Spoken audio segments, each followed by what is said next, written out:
Magandang araw po sa inyong lahat. Sa araw po na ito ay isa na namang kwento ng pakikipagsapalaran at kababalaghan ang aking ihatid sa inyo. Ito ay kwento ng mag-amang Goryo at Kaloy. Pagtatanim ng bawang at sibuyas ang kanilang pinagkakakitaan at sila na rin ang nagbebenta. Inilalako nila ito sa ibang baryo. Subalit bukod sa pagtitinda ay may iba pang misyon si Goryo, dahil ang baryong pinupunta nila ng kanyang anak ay yung nangangailangan ng kanyang tulong, lalo na yung pinamumugaran ng mga kampon ng dilim, mga lugar na ginagawang pugad ng mga nagpaparaming aswang, katulad na lamang ng baryo Pulang Lupa, kung saan ay naging malaking hamon kay Goryo kung paano tutulungan ang baryo upang hindi ito tuluyang pamugaran ng mga kampon ng kadiliman. Subalit ano nga ba ang iba pang kakayahan ni Goryo para magtagumpay laban sa kampon ng kadiliman? Sapat ba ang kanyang kakayahan para ibalik ang kapayapaan sa lugar na nadiskubre niyang nasa ilalim ng mga aswang? Alamin po natin yan sa kabuuan ng ating tampok na kwento sa araw na ito. Ngunit bago po ang lahat, mga idol, huwag po nating kalimutang mag-subscribe, mag-like at i-hit ang notification bell sa aking mga YouTube channel na The Voice Addict at Apong Isaac, para sa mas marami pang makapigil hininga na kwentong aswang at katatakutan mula sa mundo ng kababalaghan. Umpisahan na po natin ang kwento. Ako si Goryo, biyudo at may isang anak. Si Kaloy, 12 anyos na siya. Maliit pa si Kaloy nang mamatay ang asawa ko dahil sa pagkakasakit. Kaya mag-isa na lang akong nagpapalaki ng aking anak. Pinili kong wag nang mag-asawa dahil wala na akong mahahanap pang katulad ng pumanaw kong kabiyak. Matagal na rin ang pangyayaring nais kong ibahagi. Malalim na ang gabi ng pagkakataong yon at mahimbing ang aking tulog nang gisingin ako ng anak kong si Kaloy. Tay! Tay, gising na po! Tay, gising na! Ano ba naman, Kaloy? Ang sarap-sarap ng tulog ko eh. Nagigising ka. Hindi ka na sanggol para magpatimpla pa ng gatas. Pambihira ka, oo. Tay, hindi po ako magpapatimpla ng gatas. Ano bang problema mo? Sumasakit ang tiyan mo. Kung bakit kasi ang dami mong kinain eh. Kaya yan, sumasakit tuloy ang tiyan mo. Magpapasama ka ba sa pagpunta sa Casillas para magbawas? Ikaw na lamang ang pumunta doon, anak. Antok na antok pa ako eh. Tay, hindi po ako magpapasama sa Casillas na nasa likod po ng bahay natin. Saka, hindi naman po sumasakit ang tiyan ko eh. Oh, kung ganun, bakit mo ako ginigising? May narinig po kasi akong kaliskos. Parang may ibang tao, tay eh. Anak ng ibang tao? Saan? Saan kami narinig na ibang tao? Doon po sa Kamalig, na pinaglagyan po natin ng mga inani nating sibuyas at bawang. Dahil sa sinabing yon ng anak ko, ay biglang nawala ang nararamdaman kong antok. Kaya agad akong tumayo at agad na hinagilap ang nakasabit na itak na nasa dingding ng bahay. Mga lokong yun ah. Mukhang susubain pa ang ani natin. Kaya ako nga po kay ginising eh. Kasi baka bukas pagtingin natin, wala na yung mga sibuyas at bawang. Sayang ang lahat ng yun, tay. Hindi pwede sa akin yun. Tatagpasin ko talaga ang mga ulo nila. Kahit sino pa sila. Nagmamadali kaming lumabas ng bahay at nagtungo sa Kamalig na siyang pinaglalagyan namin ng inani naming sibuyas at bawang. Bagong ani yun sa maliit na lupang minana ko pa sa aking mga ninuno. Dahil ilang metro din ang layo ng Kamalig mula sa mismong bahay namin, Kaya lumakad pa kami ni Kaloy patungo roon. Maliwanag ang daan patungo sa Kamalig dahil sa liwanag ng buwan. Dala rin ni Kaloy ang flashlight para makapagbigay ng karagdagang liwanag. Tay, andito na po tayo sa harap ng Kamalig. May gumagalaw po sa loob. Nagkakaingay din ang mga sisiw na naroon, anak. Mukhang hindi alam na magdanakaw na narito na tayo. Humanda talaga siya. Inalis ko sa kaluban ng itak at buong higpit ko itong hinawakan. Naisip ko, putol ang bahagi ng katawan ng taong matataga ko dahil hindi siya sasantuhin ng matalas kong itak. Dahan-dahan akong lumapit sa nakasarang Kamalig habang ang anak kong si Kaloy naman ay nasa aking likuran. Maingat kong binuksan ang sarahan ng Kamalig, subalit wala akong nakitang tao roon kundi isang hayop na nagpatayo ng aking balahibo. Anak ng sawa! Isang sawang narito sa Kamalig! Naku po, ang laki po, Itay! Kitang-kita namin ni Kaloy ang sawa na nilalantakan ang alaga naming manok na naroon sa loob ng Kamalig. Subalit naisip ko na marahil ay nagugutom lamang ito at hindi tamang saktan at patayin. Kaya itinaboy na lang namin ni Kaloy upang lumabas ng Kamalig ang naturang hayop. Anak nang, nabawasan ang dalawang manok natin na narito sa kulungan. Oo nga po, pero nagkamali po tayo. Hindi pala magnanakaw ng ani natin nang pumasok dito sa Kamalig, Tay. Kundi magnanakaw ng manok. Sawa pala. Hayaan na lang natin yun. Gusto lang mabuhay ng sawa. Wala na mag-isip yun eh. Kaya nagawa niyang manginain ng alaga natin. Pero Tay, may mga bawang at sibuyas din po tayo na nakatambak sa Kamalig. Ba't nakapasok pa rin po ang sawa? Hindi po ba siya natakot? Akala ko po ba pwedeng pangontra ang bawang pati ang mga sibuyas sa ahas? May nagsasabi na pwede. Meron namang hindi raw epektibo. Pero siguro kapag dudurugin ng bawang o babalatan ng sibuyas, ay lalabas ang matapang na amoy nun na pwedeng pangontra talaga sa ahas. Pero kung ganitong may mga balatan sibuyas at bawang, aba, maaaring hindi talaga katakutan ng ahas. Siguro nga po. Kasi ang bawang at sibuyas, kapag hindi pa nahihiwa at nadudurog, hindi naman po matapang ang amoy di ba? Ganun na nga. Pero magpasalamat pa rin tayo. Dahil sawa pala ang nakapasok sa Kamalig. Dahil kung taong magnanakaw yan, baka pinasan na yung bawang at sibuyas natin na nasa sako at wala nang itinira. Oo nga po, Tay. Okay na rin po na sawa na lamang po. Yun ang istorbo po sa atin. Kaya nga bukas na bukas, ay kailangan maitinda na natin yung ani natin para maging pera na. Tay, saan po natin nilalako?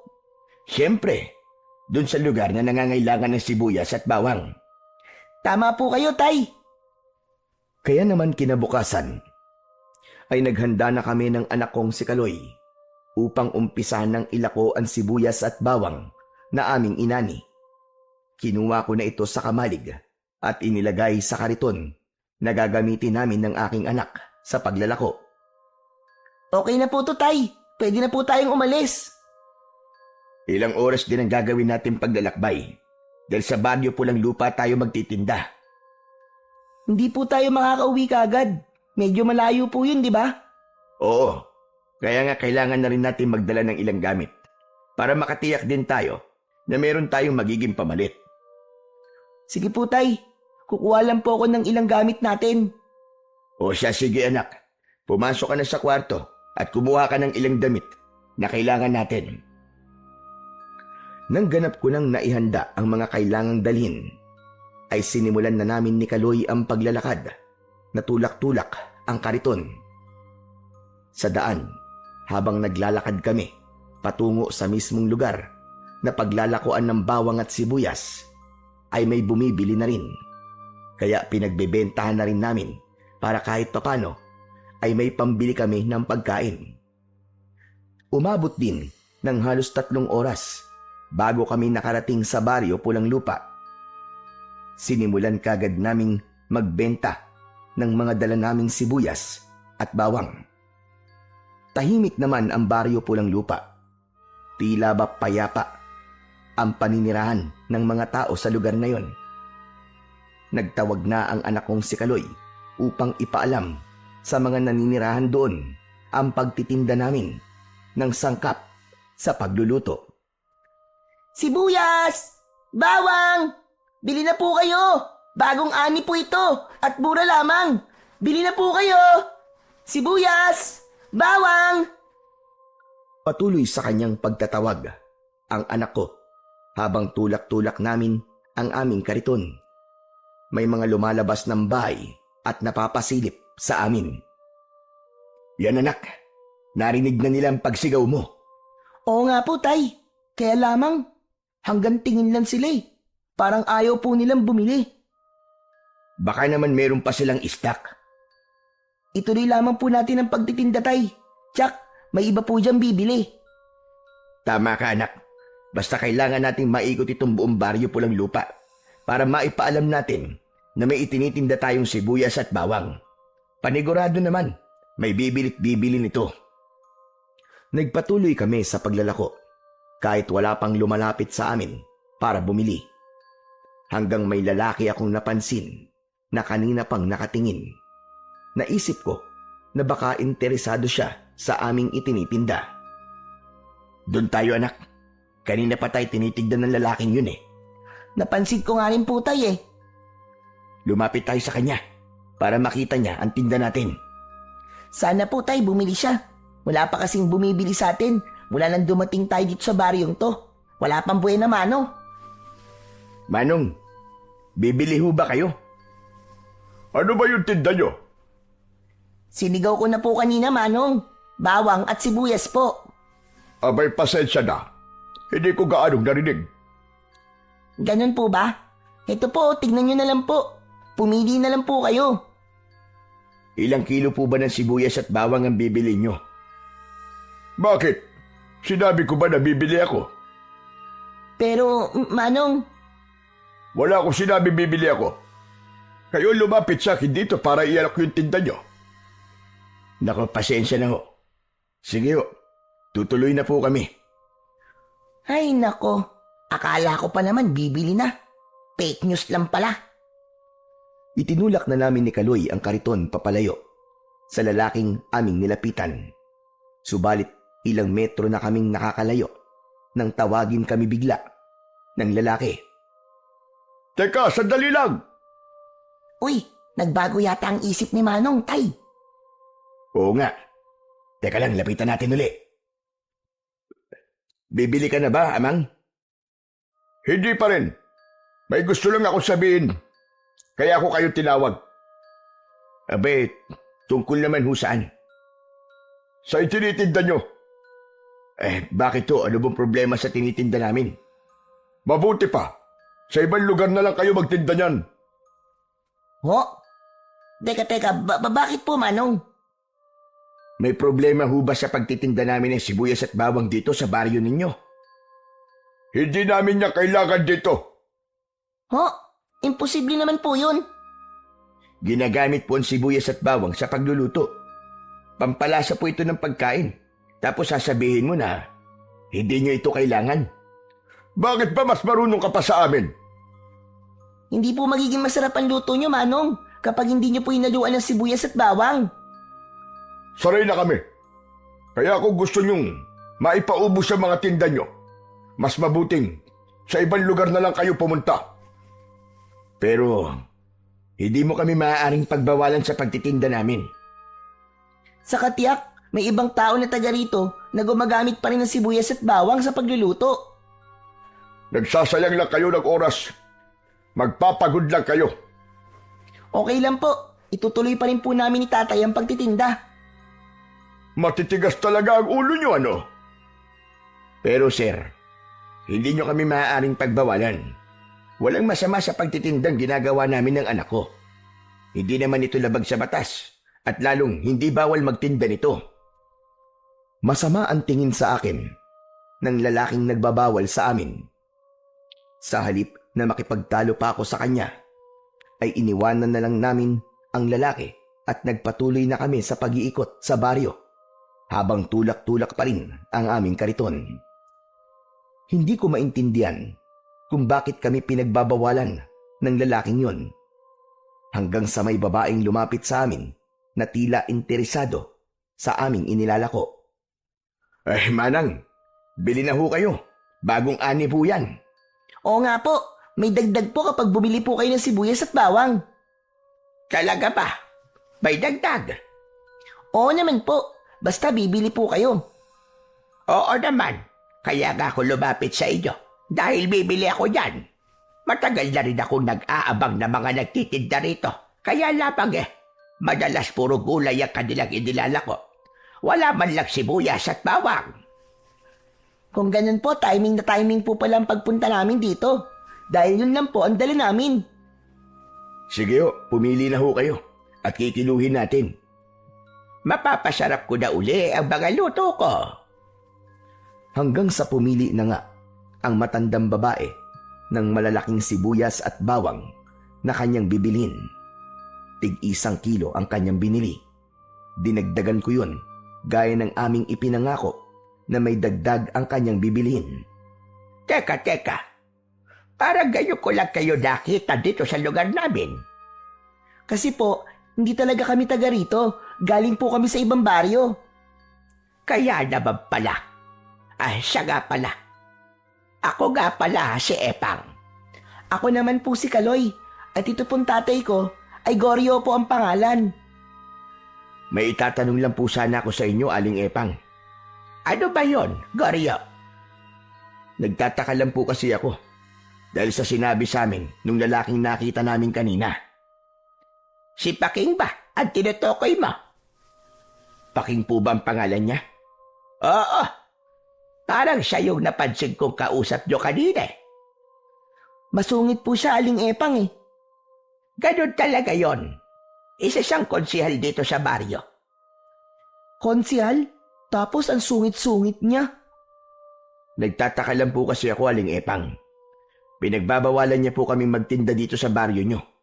Sabi niya, hindi raw kailangan dito ang bawang at sibuyas. Pinaalis pa nga po niya kami. Akala mo, sa kanya tong baryo niyo. Tama po ba ang sinabi niya? Hindi daw gumagamit ng bawang at sibuyas sa pagluluto ang mga taga rito. Marami ang hindi gumagamit dito ng ganyan, Goryo. Ayaw nila? Hindi ko rin gaano maintindihan. Ang totoo kasi, bago lang din ako dito sa baryo ito. Kaya naman hindi ko pa rin ganun kakilala ang mga taga rito. Ganun po ba? Kaya pala, kayo lang ang nakapansin sa tinda namin. Saka masyadong umiiwas sa tao mga taga rito. Madalas ay nasa bahay lang sila. Kaya nga minsan, wala akong makausap ni isa. Paano po kayo napunta dito? Dito kasi dati naninirahan ng panganay kong kapatid. Kaya lang ay namatay na siya at naiwan ang kanyang bahay at lupa. Dahil wala nang titira, kaya ako na lang. Dahil nangungupahan ako sa dati kong tinitirhan, kaysa ipagbili ko, nilipatan ko na lang. Kung sa bagay, tama po yun. Praktikal. Dahil sayang itong bayat lupa. Kaya nga lang, medyo nahihiwagaan ako sa mga nakatira dito. Baka ho, talagang ganun lang sila. Sanay sila na hindi nangangapit bahay. Siguro. Kaya lang nakakapanibagon talaga. Tinapos ko na ang pakikipag-usap ko kay Aling Epang ng mga sandaling yon. Pakiwari ko kasi, kung hindi ako titigil, ay hindi rin siya titigil sa pagkikwento sa akin. Dahil ayon nga sa kanya, ay halos wala siyang nakakausap sa lugar na yon. Mas gusto raw kasi ng mga nakatira sa baryo na yon ay manatili lamang sa loob ng kani-kanilang bahay. Bagay na medyo naging palaisipan din sa akin. Kaya habang ipinagpapatuloy namin ni Kaloy ang paglalako, ay hindi naiwasan ng anak ko na magtanong.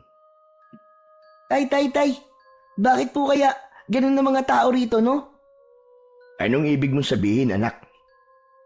Yung sinabi po ni Aling Epang kanina, Parang gusto daw po ng mga taga rito na nagkukulong lang po sa bahay nila. Ayaw ba nilang makipagkaibigan? May ganung uri talaga kasi ng tao, anak. Mas komportable sila na nag-iisa lang. Ayaw nilang nakikihalubilo. Bakit po? Natatakot po ba sila sa tao? Baka naguguluhan lang sila kapag may ibang tao. Ay, ang lungkot naman po ng ganun. Ayaw nilang makipagkaibigan. Habang ipinagpapatuloy namin ang pagtitinda, ay talagang kapansin-pansin, nakakaunti lamang ang tumatawag sa amin para bumili ng aming tindang sibuyas at bawang. Hanggang abutin na kami ng hapon. Papauwi na kami ni Kaloy nang biglang dumilim ang aming paligid. Tay, ang dilim po ng langit. Oo nga anak, parang may nagbabadyang malakas na ulan.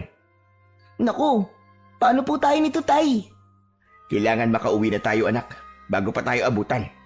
Pero Tay, bakit hindi na po tayo umabot sa bahay natin? Jack, babagsak na po ang ulan.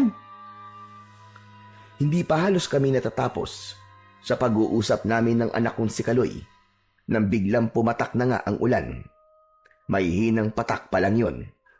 Tay, yan na nga po, umuulan na. Mukhang hindi na nga tayo makakauwi nito anak. Tay, malapit dito ang tirahan ni na Aling Epang, di ba? Kung doon kaya muna tayo pumunta. Pwede naman anak, mukha namang mabait siya eh. Oo, Tay. Marami nga siyang kinuwento sa atin kanina, di ba? Baka nga matuwa pa yun dahil maitutuloy na natin ang pakikipagkwentuhan natin sa kanya. Agad akong nagdesisyon dahil tiyak aabutan kami ng malakas na buhos ng ulan. Lalo nang dumilim ang kalangitan. Kaya nagtulong na kami ni Kaloy na itulak ang kariton patungo sa bahay ni na Aling Epang. Habang nagmamadali kami sa pagtutulak, ay sumabay na rin ang malakas na buhos ng ulan. Kaya nang makarating kami sa bahay ni na Aling Epang, ay malakas ang naging pagtawag ni Kaloy. Aling Epang! Aling Epang! Yoo! Aling Epang, kami po ito! Yung nagtitinda ng bawang at sibuyas! Salamat na lamang at agad yung narinig ng matandang babae at pinagbuksan kami kagad ng pintuan. Goryo! Kaloy! Kayo pala yan! Naku po, inabutan na kayo ng ulan sa inyong pagtitinda. Oo nga po eh. Aling Epang, pwede po ba kaming makituloy sandali? Aba oo, sige, pumasok kayo. Pasok! Anak, pumasok ka na at kukunin ko pa itong tinda nating sibuyas at bawang. Buti na lang nailagay ko na sa dala natin sako bago pa bumuhos sa malakas na ulan. Pag nagkataon, basaan lahat ng yan. Nauna nang pumasok ng bahay ni Aling Epang si Kaloy. Sumunod na rin ako na dalaan sibuyas at bawang na nasa sako. Dito na lang muna itabi ang paninda nyo, Goryo. Sa banda riyan. Salamat po, Aling Epang. Nako, basang-basa na tuloy kayo. Ayos lang po. May dala naman po kaming damit ni tatay. Kaya magpapalit na lamang po kami. O sige, pagpalit na muna kayo. At mahirap kung matutuyo sa katawan nyo ang damit nyo na nabasa ng ulan. Itinuro sa amin ni Aling Epang ang kanilang kubeta. Pumasok kami roon ng anak ko upang makapagpalit ng damit. Nang makapagpalit kami ng damit, ay nakapaghanda na ng mainit na kape si Aling Epang. Mabuti pa'y magkape na muna kayong mag-ama para mainitan ang sikmura ninyo. Naku, nag-abala pa ho kayo. Maraming salamat po, Aling Epang. Ayos to, Tay. Mainit na kape. Tamang-tama. May natira pa po tayong tinapay na putok sa bag. May pagkain tayo, tatay. Kinuha ni Kaloy ang natirang tinapay sa bag na dala namin. Ilang piraso din yon. Inalok namin si Aling Epang pero tumanggi siya. Para na lang daw sa amin ni Kaloy ang tinapay. Sige na. Kayo na lamang ang kumain yan dahil busog pa naman ako. Pasensya na ho kayo sa ginawa namin pang-aabala sa inyo, Aling Epang. Oo nga po, Aling Epang. Kasi po, wala na po kaming maisip na pwede namin puntahan eh. Ito lang pong bahay nyo. Doon sana kami pupunta sa barangay. Kaya lang po malayo. Nako, okay lang naman na dito kayo pumunta. Saka nag-iisa lang naman ako rito sa aking bahay. Ganun ho ba? Nag-iisa kayo sa buhay? Ilang taon na rin, mula nang pumanaw ang asawa ko. Dahil pinatay siya.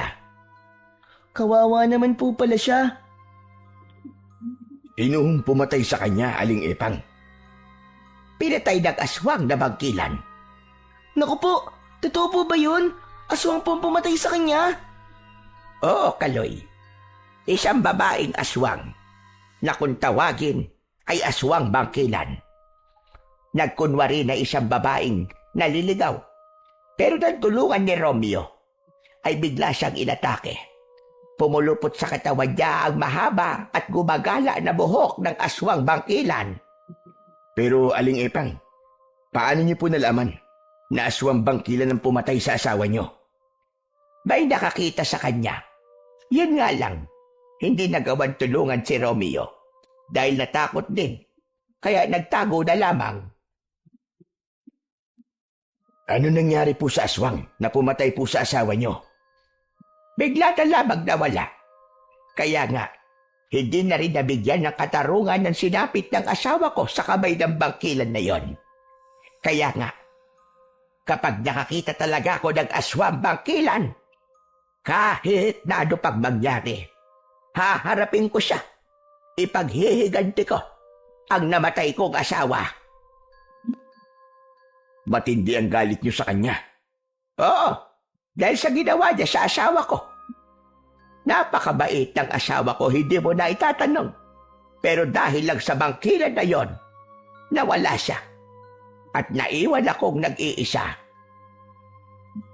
Ramdam ko ang sakit na dinaranas ni Aling Epang. Hindi pa rin nawawala sa kanya ang paghihirap ng kalooban. Kasabay yun ng malakas na pagbuhos ng ulan. Wari lumuluha pa rin ang puso ni Aling Epang habang ikinikwento ang masakit na naging kapalaran ng kanyang asawa.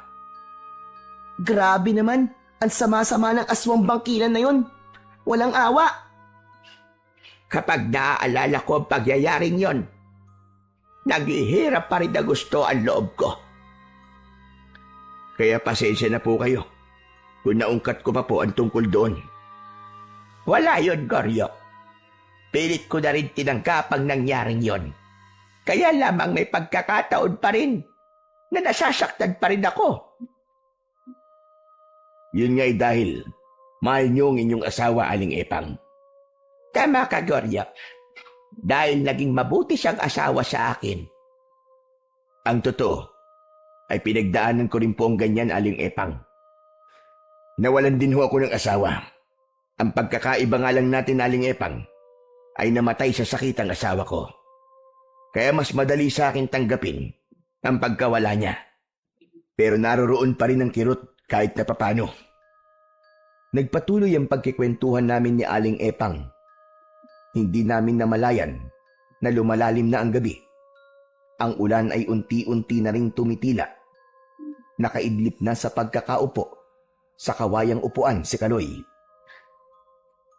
Nakatulog na pala ang anak ko. Hayaan mo na, wag mo nang gisingin. Ayusin mo na lang siya para makahiga ng maayos. Pero kailangan na po naming umuwi. Ano ka ba? Gabing-gabi na oh. Mahihirapan lamang kayo.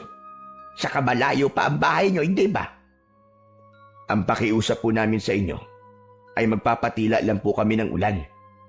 Pero gabi na nga, Goryo. Kaya dito na kayo magpalipas ng gabi.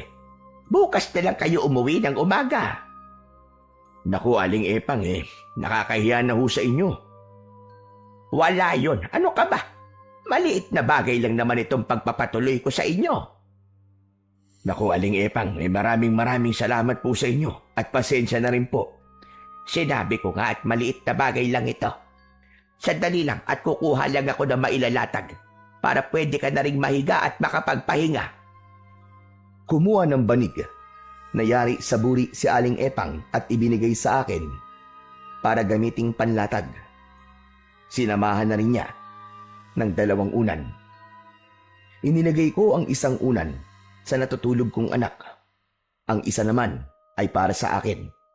O sige na, magpahinga ka na rin, Goryo. At ako'y magpapahinga na rin. Tumalikod na si Aling Epang at umakyat na siya sa itaas ng bahay upang matulog sa kanyang kwarto. Naiwan kami ng anak ko sa ibaba dahil doon kami matutulog. Binawasan na rin ni Aling Epang ang nakasinding gasera. Pinatay niya na ang iba pa bago pa siya pumasok ng kanyang kwarto. Nakaramdam na rin ako ng antok. Kaya naman, inilapat ko na ang aking likod sa inilatag kong banig. Ipinikit ko na ang aking mga mata. Saglit pa, ay tuluyan na akong nakaramdam ng antok. Pakiwari ko'y natutulog na rin si Aling Epang, kaya kailangan ko na rin magpahinga dahil maaga pa kaming gigising ni Kaloy upang umuwi kinabukasan. Marahil may ilang minuto na akong nakakatulog nang maalimpungatan ako dahil may naramdaman akong ingay mula sa labas ng bahay. Pagaspas yun ng hayop na may malalaking pakpak. Mula sa aking pagkakahiga ay bumangon ako at naupo. Hindi agad ako tumayo, kundi pinakiramdaman ko muna ang narinig kong ingay. Naulit ang ingay na aking narinig. Tama ang kutob ko. Pagaspas nga ng malaking pakpak. Tumayo ako at patuloy na nakiramdam. Sumilip ako sa maliit na siwang ng bintana na hindi gaanong nakalapat sa pagkakasara. Pilit kong tinitignan kung ano nga bang lumilipad na hayop ang nasa labas ng bahay. Malakas man ang naging ulan ng gabing yon. Hindi naman naging maramot ang liwanag ng buwan. Kaya natatanglawan ang labas ng bahay. Kitang-kita ko ang 2 hayop na lumilipad. Nagpapaikot-ikot ito na tila ba may hinahanap o inaabangan. Patuloy ko yung pinagmasdan hanggang ang tanong ko sa isipan ko ay nagkaroon ng kasagutan. Hindi ko na napansin na kanina pa pala gising ang anak kong si Kaloy. Tay, bakit po kayo nandyan? Gising ka na pala, anak. Opo, nagising po ako kasi para po may narinig akong ingay eh. Kayo rin po ba, Tay? Kaya kayo nagising dahil sa ingay? Ang totoo niyan, anak, halos di pa ako nakakatulog. Patulog pa lang ako nang makarinig ako ng ingay. Eh ano po ba yun? Yun po ba yung sinisilip nyo sa may bintana? Oo, inaalam ko nang kung anong klaseng hayop. Baka po malaking ibon, Tay, kasi po parang lumilipad siya eh. Narinig ko kasi ang pagaspas ng kanilang pakpak. Posibleng malaking ibon ngayon, anak. Pero ano po kayang klaseng ibon yun? Tapos sa ganitong oras, nagpapakita at lumalabas? Ibon pang gabi siguro. Yun ang tangi kong nasabi sa anak kong si Kaloy. Subalit sa isipan ko ay buo na at sigurado ko kung anong nilalang ang nakita kong lumilipad na yon. Isa yung uri ng aswang, maaaring manananggal o kaya ay tiktik. Patuloy kaming nakiramdam, subalit tila nawala na. Uy, umalis na po yata, Tay. Wala na po akong naririnig na ingay. Siguro nga ay umalis na, anak. Baka naligaw lang po at napadpad po dito sa may bahay ni Aling Epang. Tama ka. Pwedeng gano'n na nga. O siya, sige na. Mabuti pa, matulog ka na lang uli, anak. Matulog na rin po kayo, Tay, ah. Huwag mo akong alalahanin. Ikaw ang matulog para lumaki ka pa. Hindi talaga ako dalawin ng antok pagkatapos ng mga pangyayaring yon na may naramdaman kami ni Kaloy. Maaaring hindi lang 1 o 2 ang aswang na yon. Posibleng higit pa. Napaisip tuloy ako kung alam kaya ni Aling Epang ang tungkol sa mga nilalang na yon. Bakit wala man lang siyang nabanggit sa akin kanina? Bukas pagising niya, aalamin ko ang tungkol sa bagay na yon. Nagising ako kinabukasan sa amoy ng ginisang bawang. Iba ang dating sa akin ng amoy na yon. Bigla akong nagutom at natakam. Masarap ang ginisang bawang sa sinangag. Napatingin ako sa anak ko. Tulog na tulog pa si Kaloy. Bumangon na ako at nakita ko si Aling Epang na nagluluto na sa kusina. Lumapit ako sa kanya. Gising ka na pala, Goryo. Ang aga niyo naman pong gumising, Aling Epang. Abay, sanay na ako. Kapag maaga kasing gumising, mas marami akong pwedeng gawin. Kung sa bagay tama ho kayo. Nagising po ako dahil sa niluluto po niyo eh. Amoy na amoy ko po yung ginisang bawang. Ang bango. Abay, nakakagutom mo. Kaya nga, ngayon lang uli mahahaluan ng bawang ang niluluto kong sinangag. Sabi ko nga sa'yo, mula nang tumira ko dito ay hindi na ako nakakagamit ng bawang at sibuyas sa mga niluluto ko. Dahil nga wala akong mabili sa lugar na ito. Kaya nga maigi na lamang at naligaw kayo dito sa Baryo Pulanlupa. Kaya nakabili ako ng bawang. Magkakalasa na ang niluluto ko. Aba, malapit na maluto to sinangag. Pwede na tayo kumain. Aling Epang, meron po sana akong gustong itanong sa inyo. Ano yon, Goryo? Meron po ba kayong naramdaman kagabi? Aba, bakit? Ano bang nangyari? May narinig po kasi kaming ingay ng anak ko eh. Ay nako, pasensya ka na, Goryo. Malalim kasi ako matulog, kaya wala man lang akong naramdaman na kahit na ano. Tuloy-tuloy ang tulog ko. Nang magising ako ay umaga na, kaya heto, nagluto na ako. Ay, ganun ho ba? Bakit? Ano bang naramdaman nyo kagabi ng anak mo? Mangyaring may narinig ho kasi kami sa labas. May kung anong lumilipad po eh. Ang totoo, minsan nakakarinig ako ng ganyang mga kung anong lumilipad sa labas. Pero naisip ko na baka ibon lang yon. Sabi nga ng mga taga rito, ay may malaking ibon na minsan ay nagagawi dito sa Baryo Pulanlupa. Ano raw po bang malaking ibong yon? Abay, hindi ko alam. Saka hindi naman ako interesadong malaman. Sabi naman nila, wag ko na lang daw pansinin. Kasi napapadaan lang naman daw yon. Siya namang ginagawa ko. Kaya, pag may naririnig ako, abay, binabaliwala ko na lang. Hindi ko na pinapansin. Ganun ho ba? Oh, heto, luto na ang sinangag. Di ba ang sarap ng amoy dahil sa hinalo kong ginisang bawang? Oo nga po, nakakagutom talaga. Buti pa'y gisingin mo na si Kaloy para makakain muna bago man lang kayo bumalik sa inyo. Sige ho, para sabay-sabay na po tayong kumain. Heto, nagprito na rin ako ng itlog at tuyo. Mainam na kapares sa sinangag. Ginising ko na muna ang anak kong si Kaloy para sabay-sabay na kaming kumain. Kailangan na rin naming maghanda para umuwi. Baka nakakaabala na rin kami kay Aling Epang. Hindi naman ako nahirapang gisingin si Kaloy. Napangiti pa nga siya nang sabihin kong kakain kami dahil nagluto ng masarap na almusal si Aling Epang. Lalong lumaki ang pagkakangiti ng anak ko nang makita ang nakahanda sa mesa.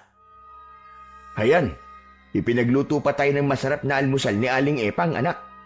Naku, salamat po, Aling Epang. Ang bait-bait niyo po talaga. Nako, ikaw talaga bata ka. Masyado ka bolero. Maliit na bagay lang naman yung ginawa ko na paghahanda ng almusal. Mga bisita ko kayo, natural, na kayo ay aking asikasuhin. Alam niyo ho kasi Aling Epang, paborito po ni Kaloy ang sinangag. Opo, Aling Epang, lalo na po kapag maraming tustang bawang. Abay, tamang-tama pala dahil sadyang dinamihan ko ang bawang na inihalo ko dyan.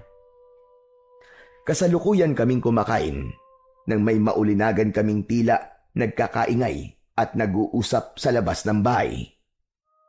Aling Epang, parang may mga bisita po yata kayo. Oo nga po, parang may mga tao po sa labas. Wala naman ako inaasahang bisita ngayon. Isa pa, sa ganitong kaaga. Tumayo si Aling Epang at itinigil muna ang pagkain. Sige, ituloy niyo muna ang pagkain niyo at titignan ko labang kung sino yung mga yon. Sandali lang ako. Tumuloy ang matandang babae sa pinto ng kanyang bahay. at bahagya yung binuksan. Ganun na lamang ang pagtataka niya. Maging ako'y napakunot ng noo at nagtaka rin sa aking nakita na naroon sa labas ng bahay. May mga taong naroon, tila mga kapitbahay ni Aling Epang. Nakatingin sila sa matandang babae na nasa may pintuan. Masama ang tingin ng mga ito, bagay na ipinagtaka naman ni Aling Epang. Kaya inusisa niya ang ilang kapitbahay na naroroon. Bakit ba? Ano ba problema niya? Sa kansama niyo yatang makatingin. Kaya aga-aga eh. Walang narinig na sagot si Aling Epang. Nakatitig lang sa kanya ang mga ito. Masama pa rin ang pagkakatingin sa matandang babae. Nang hindi pa rin sumasagot ang mga ito, ay isinara na lamang nito ang pinto at bumalik na sa harap ng mesa. Napapailing na lamang si Aling Epang. Bakit po kaya sila naroon sa labas at nakatingin lang po sa bahay niyo? Aba, ewan ko pa sa mga yon. Nagmumukha silang baliw sa ginagawa nila. Baka po nagugutom sila at gusto rin pong makikain. Tinatanong ko nga kung ano problema at kung may kailangan sa akin. Abay, hindi naman nagsasalita. Bahala nga sila kung ayaw nila magsalita. Problema na nila yon. Ipinagpatuloy na lamang ni Aling Epang ang pagkain. Ngunit sa bahagi ng utak ko ay hindi ko maiwasang mag-isip ng dahilan. Subalit sa isipan ko lamang yon, hindi ko pa kayang ipaalam kay Aling Epang. Sa palagay ko ay ang paggamit ni Aling Epang ng bawang sa kanyang nilulutong sinangag ang dahilan ng pagpunta ng mga taong yon. Posibleng naamoy nila ang halimuyak ng ginisang bawang na sangkap ni Aling Epang sa kanyang niluluto. Hindi nila nagustuhan ang amoy ng bawang, lalo na't ayon na rin sa matandang babae na maraming ulit nang sinabi sa kanya na hindi gumagamit ng bawang at mga sibuyas sa pagluluto ang mga naninirahan doon. Kaya nga isang bagay lamang ang naisip ko. Posible kayang mga aswang ang mga taong nakatira sa lugar na yon? O baka naman hindi lang talaga sila sanay sa amoy ng bawang? Ilan yon sa mga tanong na nasa aking utak. Bigla ka yatang huminto sa pagkain mo, Gorya. May pumasok lang po sa isip ko, Aling Epang. Tungkol sa mga baliw kong kapitbahay ba? Para nga po silang nababaliw, Aling Epang. Kasi po, dahil lang po sa amoy ng ginisang bawang, apektado na po agad sila. Bahala ka sila sa buhay nila. Basta ako, lalagyan ko ng bawang at sibuyas lahat ng iluluto ko. Ay nako, bahala sila kung hindi nila gusto ang amoy. Tama po kayo, Aling Epang. Wala silang karapatang pagbawalan kayo sa kung paano kayo magluluto. Ganun na ka. Sino ba sila, di ba? Para ako ay pakialaman sa pagluluto ko. Hindi ko rin naman sila pinakikialaman. Saka, sa kanila ba ako humihingi ng pambili ng bawang at sibuyas? Hindi naman, di ba? May kanya-kanya kaming buhay. Walang pakialamanan. Nang matapos kaming kumain, ay gumayak na kami ni Kaloy upang umuwi na ng bahay. Pero naisip ko, wala namang kaming gagawin doon. Hindi na po muna tayo uuwi, Tay? Oo, anak. Kung hindi kayo uuwi, abay saan kayo pupunta? Marami-rami pa naman po yung dala naming kalakal eh. Kaya ipagpapatuloy na lang po namin ang paglalako ng sibuyas at bawang. Pwede rin naman. Saka mapapagod lang kayo kung uuwi kayo. Tapos babalik uli dito sa baryo namin. Yun na nga ho naisip ko. Kaya mas mainam po kung ipagpapatuloy na lang po namin ang paglalako. Siguro kung mapapaubos namin ang aming paninda, saka na lang po kami uuwi para po kumuha uli. Okay lang po sa akin yun, Tay. Maaari pa rin kayong tumuloy dito sa bahay ko kahit kailan. Talaga po, Aling Epang? Oo naman, Kaloy. Sabi ko nga sa inyo, hindi ko naman nakakausap ang mga kapitbahay ko, hindi ba? Mainam nga na nagawi kayo rito. Kahit papano, ay hindi na mapapadis ang laway ko. Dahil meron akong nakakakwentuhan. Salamat po uli sa inyo, Aling Epang, ha?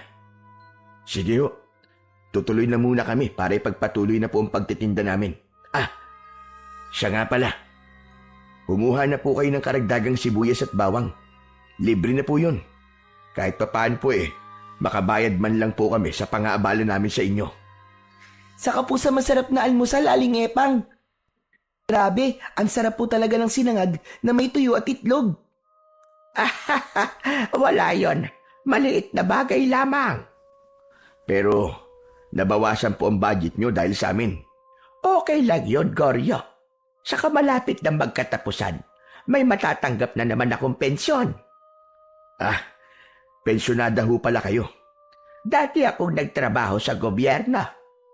Kaya, nang magretiro ako, may natatanggap akong pensyon buwan-buwan.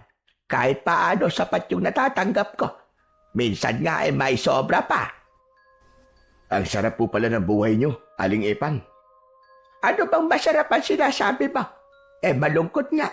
Dahil nag-iisa na ako sa buhay. Magpapaampun na lamang po ako sa inyo, Aling Epang. Abay, pwede naman. Papayag ba naman ang tatay mo? Ikaw talaga, Kaloy, puro kakalokohan. Bakit? Gusto mo na ba akong iwan? Siyempre hindi po, tay. Joke lang naman po yun eh. Pwede ko po ba naman kayong iwan? Siyempre hindi po. Love na love ko po kayo eh. O siya, baka magkadrabahan pa kayo. Sige na, tumuloy na kayo para maipaubos nyo na yung paninda nyo. Sinimulan ko ng itulak ang kariton na may lamang sibuyas at bawang. Nakitulak na rin sa akin si Kaloy at tuloy-tuloy na kami na naglakad papalayo sa bahay ni Aling Epang. Laking pasasalamat ko talaga sa kanya dahil may natulugan kami nang lumipas na gabi, kundi magdamag kaming naglakad papauwi habang basa ng ulan. Lilibutin namin muli ang buong baryo Pulang Lupa habang iniikot namin ang lugar para magtinda ng dala naming produkto ay muling nakita namin ang lalaking unang nakialam kahapon sa ginawa naming pagtitinda. Nandito na naman kayo. Ayaw niyo talaga maniwala sa akin, ano? Boss Amo, ano po bang problema niyo sa amin? Sinabihan ko na kayo kahapon. Sabi ko, hindi kayo maaaring magtinda dito. Saka walang bibili sa inyo.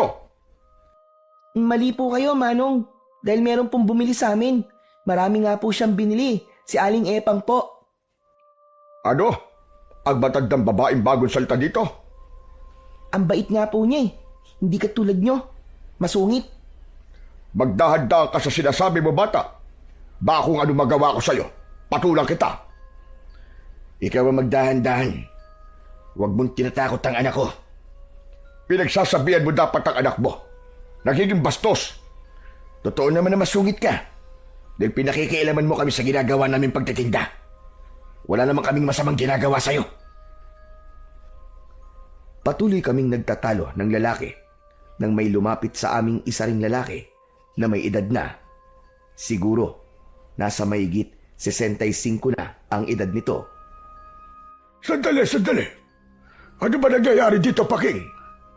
Parang may pinagtatalunan yata kayo. Kapitan, amag-amag ito eh.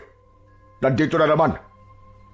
Teka, sila ba yung sinabi mo sa akin kahapon? Oo, sila nga ho yun. Hayan, tingnan nyo. May dala na naman sibuyas at bawang na inilalako dito sa lugar natin. Kayo ho ba ang kapitan dito? Oo, ako si Kapitan Samuel. At itong kausap niyo ay si Paking. Isa siyang pagunahing konsyal dito sa aming baryo. Kapitan, kaya lang naman kami nagtatalo dahil sa ginagawa niyang pagbabawal na makapagtinda kami rito. Kasi nga, sayang lang ang oras niyo. Wala namang bibili sa inyo rito eh. Hindi kilala rito ang sibuyas at bawang. Hindi gumagamit ng ganyan ang mga taga rito. Kapitan, may sinabi sila na may bumili sa kanila. Isa na nga ron, si Aling Epang. Tama nga pala. Ang aking kutob. Bakit, Kapitan? Anong gagawin niyo kay Aling Epang? Mali po ba yung ginawa niyang pagbili sa amin ng sibuyas at bawang? Wala ka ng pakialam doon, lalaki! Goryo po ang pangalan ko, Kapitan. Ako naman po si Kaloy. Kapitan, pagbabawalan niyo rin ba kaming magtinda rito? Hindi. Pero Kapitan, hayaan mo lang sila, Paking. Gusto lang naming mabuhay sa pagtitinda ng bawang at sibuyas nang gagaling ang ginagamit namin sa araw-araw. Sariling ani po namin ang mga tinitinda namin. Kaya nga, sige lang, gawin nyo lang ang pagtitinda nyo. Yun nga lang, tulad na sinabi ko, baka masayang lamang ang oras nyo rito. Baka walang bumili sa inyo, maliban na lamang kay Aling Epang. Kapitan, may iba pong bumibili din sa amin. Saka, iaalok din namin sa ibang taga rito. Baka kasi hindi pa nila nasusubukan gumamit ng ganito sa kanilang niluluto. Kaya sinubukan nila. At baka kanila ding magustuhan. Sige lang, kayo ang bahala. Paking, tara na. Sumama ka sa akin at may pag-uusapan tayong dalawa. Iniwan na kami ni na Kapitan Samuel at Konsehal Paking. Nanatili pa ring palaisipan sa akin ang lahat. Bagamat naroon na sa likod ng utak ko ang pagdududa. Kaya lamang, hindi ko pa rin yun napapatunayan kung sila nga ba ay mga taong may ikinukubli. Na pagsapit ng dilim ay lumalabas ang tunay nilang katauhan. Ipinagpatuloy namin ang paglalako ng aming paninda. Totoong matumal yun dahil iilan lang ang bumibili at tila nagmamadali pa sa pagbili o di kaya ay tila natatakot sila na may makakita. Tay, ano po bang nangyayari sa mga nakatira dito? Mukhang tama po si Aling Epang ah. Parang may mga sapak po mga nakatira dito, Tay. Yun na nga eh. Hindi ko rin maintindihan, anak. Kakaiba talaga ang kanilang mga kinikilos. Takot bumili ng bawang at sibuyas. Tapos, yung gusto naman bumili, parang nagmamadali at nag-aalala na may makakita sa kanila. Hayaan na lang po natin. Basta ituloy na lang po natin ang pagtitinda, Tay. Buti pa nga, para maubos na itong paninda natin. Ang pagdududa kong yun tungkol sa mga taga-baryo Pulang Lupa ay ikinubli ko kay Kaloy. Umabot ng hapon ang ginawa naming paglalako. Tutuloy na sana kaming umuwi nang maalala ko na may nakalimutan kami sa bahay ni Aling Epang. Babalik po tayo kina Aling Epang, Tay. Oo, anak. Yung basang damit na hinubad dating kagabi. Isinampay ko yun sa may kusina ni na Aling Epang. Nakalimutan kong kunin. Nakakahiya. Naku, oo nga po pala, Tay. Sige po, bumalik po tayo kina Aling Epang. Mabuti pa nga para makapagpaalam na rin tayo sa kanya bago tayo umuwi. Sinimulan nang itulak ni Kaloy ang kariton pabalik sa bahay ni Aling Epang. Ilang minuto rin ang ginawa naming paglalakad hanggang makabalik kami roon. Nang makarating kami, bukas ang bahay. Ibig sabihin, naroon sa loob ang matandang babae. Tuloy-tuloy akong pumasok. Naiwan sa labas si Kaloy. Ako na lang ang pumasok sa loob para kunin ang naiwang damit. Kaya lamang, walang tao sa loob. Samantalang nakabukas ang pinto. Wala yata si Aling Epang ah. Aling Epang? Aling Epang, si Goryo ho ito. May nakalimutan lang ako. Aling Epang? Umakyat ako sa itaas ng bahay at nagbaka sakaling natutulog ito sa kanyang kwarto. Kaya lamang nakabukas din ang kwarto nito, subalit wala ding tao. Patuloy kong tinatawag ang pangalan ni Aling Epang, subalit walang sumasagot. Nakaramdam na ako ng kaba ng mga sandaling yun. Hanggang sa makita ko ang kanyang tsinelas. Yun ang tsinelas na suot niya. Kinabahan ako dahil imposibleng iwan niya ang kanyang tsinelas at umalis ng bahay nang hindi yun suot. Pumasok na rin ng bahay si Kaloy. Tay, bakit po kanina niyo pa po tinatawag si Aling Epang?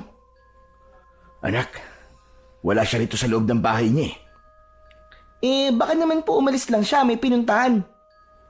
Pero iniwan niyang nakabukas ang bahay, anak. Mukhang hindi ganun si Aling Epang na aalis siya na hindi isasara ang kanyang bahay. Saka tignan mo ang tsinelas niya. Andito sa may pintuan. Ibig sabihin, nandito dapat siya sa loob. Hala, oo nga po, no? Pero bakit ganun? Nasaan po kaya si Aling Epang? Naging panaya na ang kabog ng dibdib ko. Iba na talaga ang nararamdaman ko. Bigla kong naisip na baka may kumuha kay Aling Epang. Anak, wag na muna tayong bumalik sa atin. Ha? Bakit naman po, Tay? Dito muna tayo sa bahay ni Aling Epang. Hala, baka po magalit siya sa atin, hindi po tayo nagpaalam. Paano siya magagalit? Wala nga siya rito. Sa kaibang pakiramdam ko, Kaloy. Mukhang nasa panganib ang buhay niya. Ha? Ano po, Tay? Paano niyo pong nasabing nasa panganib po ang buhay ni Aling Epang? Kasi nga, nawawala siya eh. Kaya maaaring may kumuha sa kanya. Sino naman po ang kukuha kay Aling Epang? Yun ang dapat nating malaman, anak. Kailangan ni Aling Epang ang tulong natin. Dahil yun nga ang naging desisyon ko, ang wag na munang umuwi ng bahay. Kaya nanatili kami sa bahay ng matandang si Aling Epang. May ilang kapitbahay na tumitingin sa amin para makiusyoso. Kaya lumapit ako sa kanila. Pero nang lalapitan ko na sila para tanungin, ay lumalayo sila at ang iba ay pumapasok sa loob ng kanilang tahanan. Tila ayaw nilang magsalita kung meron man silang nalalaman. Anak ng teteng, oo. Ano ba klaseng mga tao to? Tatanungin ko lang kung may nakita sila na pumunta rito at bakit nawawala si Aling Epang. Pero umiiwas sila. Hindi ko maintindihan kung may kinatatakutan ba sila o ano eh. Inabot na muli kami ng gabi sa bahay ni Aling Epang.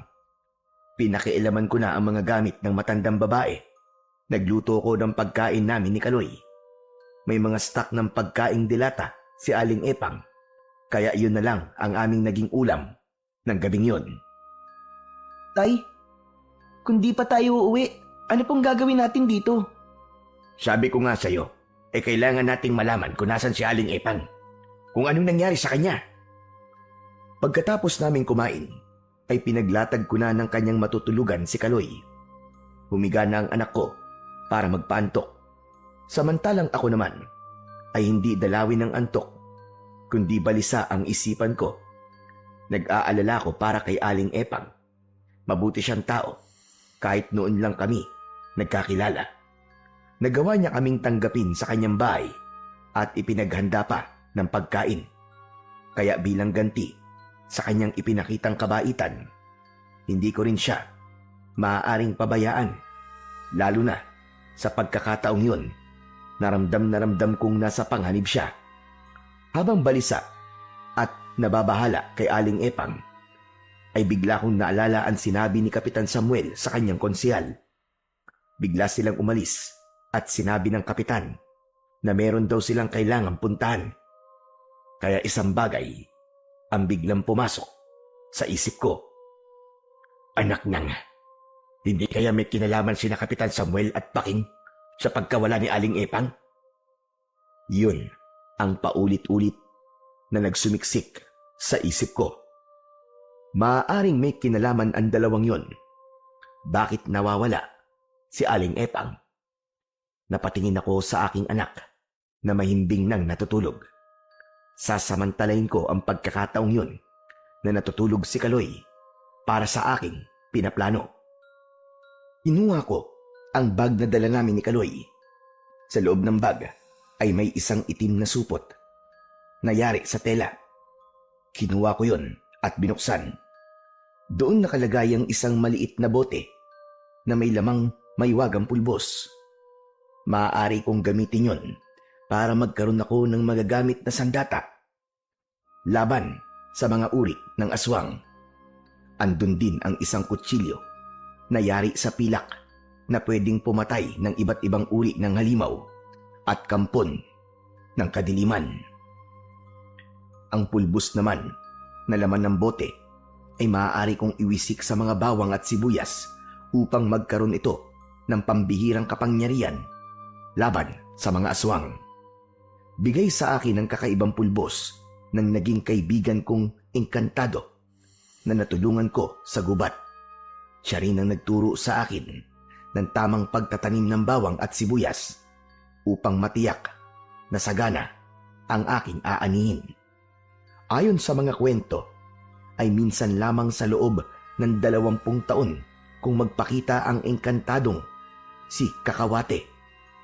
May nagsasabing may mga pagkakataon daw na nagpapakita ito sa pamamagitan ng isang kulay puting hayop sa kagubatan. Subalit nang magpakita siya sa akin, ay nasa anyo siya ng isang tao. Maputi ang kanyang suot at ang kanyang kumikislap na buhok na tila ginto. Matagal-tagal na rin ang panahong yun na nakalipas mula nang makita ko si Kakawate at bigyan niya ako ng makapangyarihang pulbos na nasa loob ng isang maliit na bote. Minsan ko na rin nagamit ang taglay na bisa nito. Ang totoo ay hindi lang ang pagtitinda ng mga inani naming sibuyas at bawang ang tunay na dahilan ng pagtungo namin ni Kaloy sa baryo Pulang Lupa, kundi dahil nakarating din sa kaalaman ko na may kakaibang nilalang ang naroon at ginagawang pugad ang baryo. Hindi nga ako nagkamali dahil natiyak ko ang pagiging kakaiba ng mga taga-baryo Pulang Lupa. Takot sila sa bawang at sibuyas. Sa una ay baka nagkakamali lang ako ng hinala. Ngunit sa pagmamanman namin ni Kaloy ay natiyak kong mga kampon nga ng dilim ang marami na naninirahan doon. Subalit meron pa ring hindi nila kalahi, katulad na lamang ni Aling Epang. Kaya nga lang nalalagay sa panganib ang buhay niya ngayon dahil nawawala ito. Bagay na kailangan kong gawan ng paraan. Dapat kong malaman kung nasaan si Aling Epang at sinong kumuha sa kanya. Bagamat may hinala na ako kung sinong posibleng kumuha sa kanya, yun ang dapat kong matiyak. Iniwan ko ang natutulog kong anak sa bahay ni Aling Epang. Hindi ko na kailangang isama pa si Kaloy. Ikinabit ko na rin sa aking bewang ang patalim na pilak. Handa na ako para hanapin si Aling Epang. Lumabas na ako ng bahay. Inihanda ko ang sarili ko dahil anuman sandali ay posibleng may umatake sa akin. Tahimik ang gabi. Ang liwanag mula sa buwan ay hindi sapat upang ganap kong makita ang aking mga daraanan. Iisa ang lugar na sinasabi ng isip ko kung saan ako pupunta. Sa barangay hall, doon ako pupunta. Magbabaka sakali akong naroon si Aling Epang at doon siya dinala ni Kapitan Samuel na siyang aking pinaghihinalaan. Wala pa rin akong nararamdaman at nakikitang anumang hadlang sa aking dinaraanan, bagay na ipinagtaka ko. Maya-maya pa, umalulong ang mga aso. Kapag may ganong kakaibang ingay ang mga aso, ay may nakikita itong kakatwa o hindi pangkaraniwan. Kaya naghanda ako. Ano man pwedeng mangyari sa gabing yon, ay hinding-hindi ako aatras. Ipinagpatuloy ko ang aking paglalakad. Hanggang sa bandang dulo ng aking daraanan ay may natanaw akong nakaharang sa aking daan. May kadiliman, kaya hindi ko masyadong mawari kung ano ang mga nakaharang na yon. Ipinagpatuloy ko ang paglalakad at ganoon na lamang ang aking pagkabigla nang makita ko na ang mga tao na nakaharang sa daraanan ko. Halos magkakadikit sila at magkakatabi. Madilim ang kanilang mga muka, namumula ang kanilang mga mata at matatalim ang tingin nila sa akin. Kaya isang bagay lamang ang agad na pumasok sa isip ko. Hindi ako maaaring magkamali. Sila na ang mga aswang sa lugar na yon. Huminto ako dahil walang madaraanan. Nakaharang ang mga kakatwang nilalang. Nanatili rin silang walang kibo. Sa palagay ko, nakikiramdam din sila kagaya ko. Habang pinakikiramdaman ko ang mga nilalang na ang layo ay nasa 10 metro, inihanda ko na ang sarili ko. Hinawakan ko ang patalim na pilak. Kumuha na rin ako ng ilang piraso ng bawang at sibuyas sa aking belt bag at inilagay ko yon sa loob ng aking suot na pantalon. Halos sabay-sabay na sumigaw ang mga nilalang na nakaharang sa aking daraanan. Mahirap ipaliwanag ang kanilang sigaw dahil iba-iba yun, kaya lalong nakakarindi at masakit sa tenga. Kasabay ng kanilang mga sigaw ay ang pagbabago ng kanilang mga anyo. Iba-iba ang kanilang anyo. Magkakaiba sila ng uri ng aswang. May naging anyo ng gaya ng mabangis na hayop. Merong naging malaking ibon. Ang iba ay nagkaroon ng pakpak. At merong tinubuan ng makakapal na balahibo at mga pangil. Naku po, hindi lang pala isang uri ng aswang ang mga naglulungga dito sa baryo Pulang Lupa. Iba't ibang uri ng aswang ang mga to. Anak ng diablong buang, oo. Kanya-kanyang sugod ang mga ito. Alam kong hindi ko mahaharap ng sabay-sabay ang mga ito. Nagamit lamang ang patalim na pilak. Ang kapangyarihan ng bawang na binudburan ko ng pulbos ang sagot sa mga aswang na aatake sa akin. Kaya bago pa sila makalapit, ay agad kong dinukot yon mula sa bulsa ng aking pantalon. Inihagis ko yun sa mga aswang na papalapit sa akin. Nang bumagsak sa kinaroroonan nila, ang bawang ay naglabas ito ng matapang na amoy na hindi nagustuhan ng mga aswang. Nanuot sa kanilang ilong ang amoy. Iba ang idinulot nun sa mga aswang. Nakaramdam sila ng pagkahilo na tila mga lasing. Nagkakabungguan ang mga aswang na susugod sana sa akin. Ang lumilipad naman na aswang ay tila nahilo sa ere at bumagsak ng pasadsad sa lupa. Nagpatuloy naman ang paglabas ng kakaibang amoy sa inihagis kong bawang. Hindi na nila kayang tagalan yon, kaya isa-isan lumayo ang mga aswang na kanina lang ay nais na akong lantakan. Kanya-kanya sila ng takbuhan papalayo. Ang iba ay hindi mawari kung saan direksyon patutungo. Hindi alam kung saan magtatago. Ang mahalaga sa kanila ay makalayo at iwasang masinghot ang kakaibang amoy na inilalabas ng bawang. O ano? Mga dinapurak kayo ng diablo! Amoy pa lang yan, ha? Natataranta na kayo. Paano pa kaya kung ito naman sibuyas ang ihagis ko sa inyo? Di ako may paglalagyan talaga kayo. Mga impakto kayo. Salamat. Wala na sila. Pero tiyak, re-rest back ang mga yun. Pero hindi ngayon yun. Dahil nahihilo pa sila sa mabahong amoy ng bawang. Natitiyak ko, sa ibang araw babalik ang mga yun. Kaya ipinagpatuloy ko ang aking paglalakad hanggang sa makarating ako sa lugar na aking pupuntahan sa barangay hall ng baryo Pulang Lupa. Bukas ang ilaw sa loob ng tanggapan, subalit mahinang liwanag lamang yon. Nagkubli ako at nakiramdam. Nakita ko na may ilang taong galing sa loob. Pagkalabas ng mga ito ay nagmamadaling umalis. May mga tao sa loob. Posibleng naroon si Kapitan. Kailangan kong mas makalapit. Nagpalinga-linga muna ako upang matiyak na walang makakakita sa akin. Madilim pa rin ng mga sandaling yon. Mga ilang oras pa bago humudyat ang pagbubukang liwayway. Nagawa kong makalapit sa may barangay hall. Nakarinig ako ng boses na tila ba nagmamakaawa. Kaya pilit kong pinakinggan upang malaman kung anong sinasabi. Pamilyar sa akin ang boses na yon. Hindi maaaring magkamali ang aking pandinig. Boses yon ni Aling Epang. Sila Kapitan nga ang dumukot sa kanya. Narinig ko ang pagmamakaawa ng matandang babae. Pakawalan niya ako. Maawa kayo sa akin. Bakit niyo ba ako kinuha sa bahay ko? Kailangan niyo. Anong kasalanan ko sa inyo? Dahil pakialamera kang matanda ka. Ano bang kasalanan ko nga sa inyo?